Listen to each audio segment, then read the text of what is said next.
ভাইরা আমার, আপনি আজকে একটা আর্টিকেল পড়বেন, খারাপ নোংরা একটা নিউজ পড়বেন, একটা মেয়েকে নিয়ে বাজেভাবে একটা নিউজ করেছে একটা বই কোন প্রতিষ্ঠান কিংবা কোন বড় মিডিয়া, আপনি সেটা আজকে পড়লেন।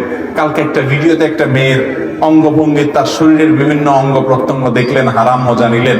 আপনি পরশু আরেকটা হয়তো ভিডিও ক্লিপ দেখলেন, অশ্লীল কিছু দেখলেন, আপনার মনটা অস্থির হবে।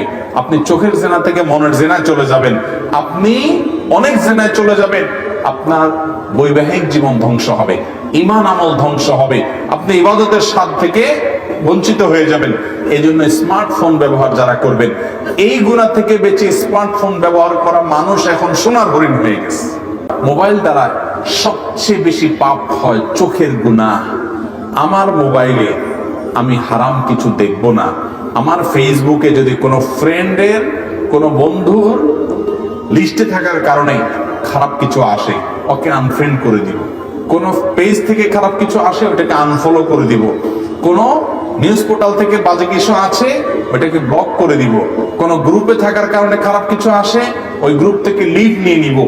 সোজা কথা, আমি হারাম থেকে বাঁচার জন্য চেষ্টা করবো, কারণ আল্লাহ বলেছেন ওয়ালা তাকরাবুজ জিনা, জিনার কাছেও যেও না। মোবাইল ফোনে হারাম কোনো কিছু দেখার ব্যাপারে আমাদের সবচেয়ে বেশি সতর্ক থাকতে হবে, সেটা দেখা থেকে আপনার বিরত থাকতে হবে। আল্লাহ তাআলা আমাদেরকে তৌফিক দান করুন।